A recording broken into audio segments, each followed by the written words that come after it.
You meet someone. At first, everything feels natural. You talk, you text, you make plans.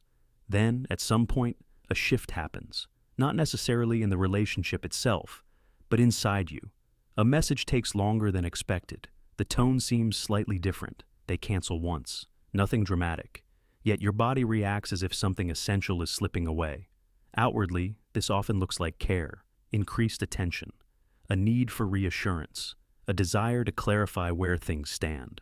From the outside, it can even resemble commitment, but internally the experience is less romantic and more tense. There is a persistent monitoring of signals, response times, word choice, subtle changes in behavior. The relationship becomes something that must be constantly assessed for risk. Many people assume this is simply sensitivity or strong feelings. Some interpret it as loving too much. Others blame the partner.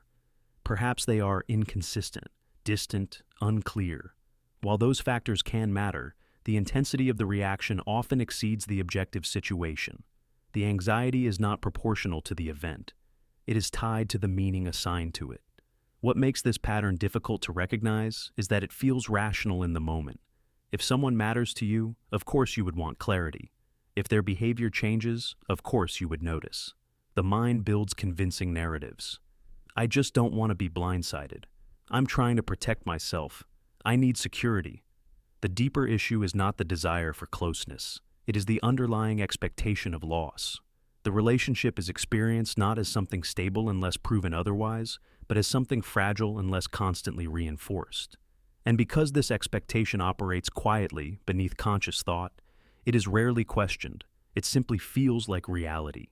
To understand anxious attachment, it is necessary to look at how expectations about closeness are formed early in life. If care is unpredictable, warm at times. If care is unpredictable, warm at times, distant or preoccupied at others, the child adapts differently.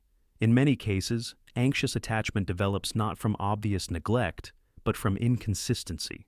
A parent may be loving, yet emotionally unavailable during periods of stress. Affection may depend on the parent's mood. Attention might be abundant one day and withdrawn the next. From the child's perspective, this creates uncertainty. The problem is not the absence of love, it is the instability of access to it. Imagine a child who learns that closeness requires vigilance. They notice subtle shifts, tone, facial expression, timing. They become skilled at detecting small changes because those changes predict whether comfort will be available. This sensitivity is adaptive in that environment. It increases the chance of staying connected. Over time, the brain builds a model. Closeness can disappear without warning. As a result, monitoring becomes automatic. The nervous system associates small signs of distance with potential loss. This pattern does not remain in childhood. It becomes a relational template. For example, an adult with this background may experience significant distress if a partner becomes less responsive for a few hours. Objectively, the situation might be neutral: work obligations, fatigue, distraction.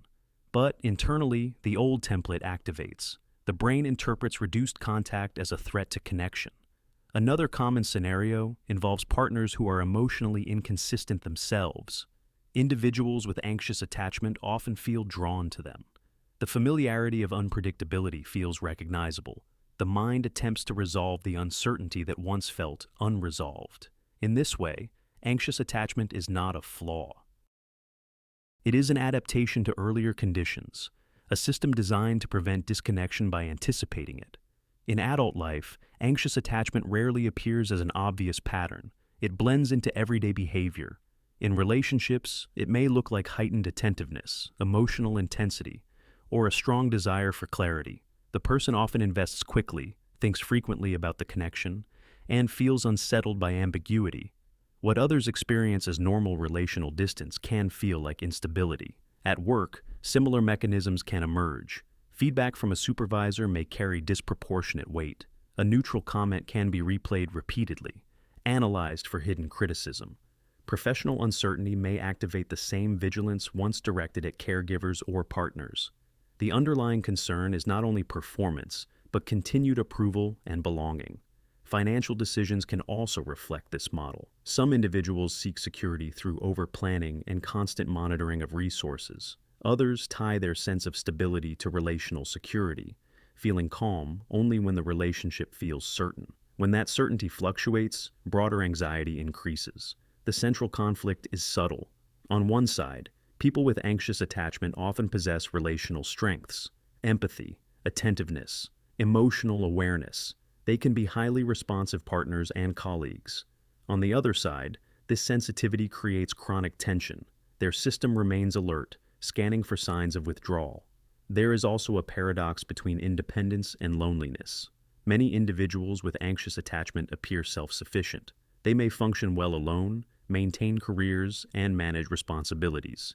Yet internally, independence can feel less like choice and more like contingency, a state maintained while waiting for reassurance.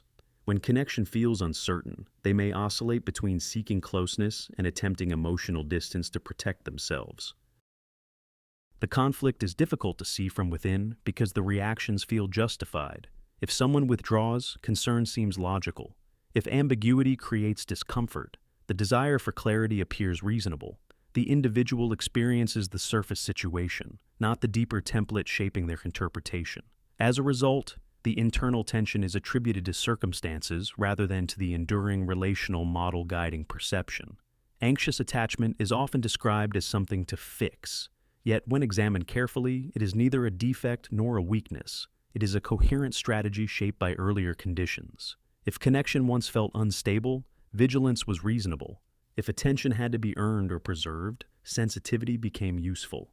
The system developed to reduce the risk of disconnection.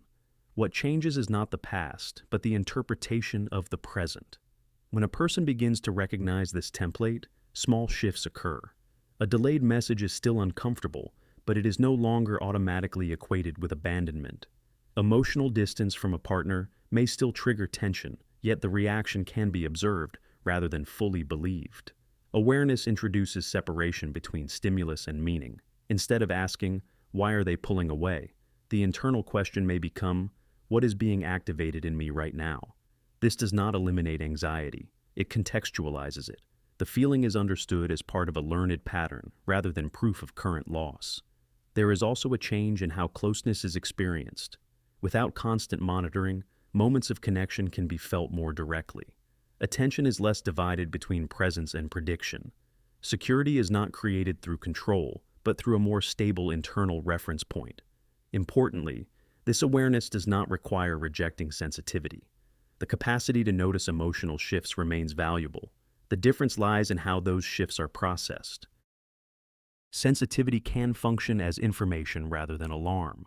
Over time, relationships may begin to feel less like situations to manage and more like experiences to participate in. Uncertainty does not disappear from human connection. What changes is the assumption that uncertainty equals impending loss. Understanding anxious attachment does not demand self-criticism. It invites recognition. The model once served a purpose. Seeing that purpose clearly allows it to loosen slightly. And in that space, reactions become less automatic, and connection becomes less governed by fear.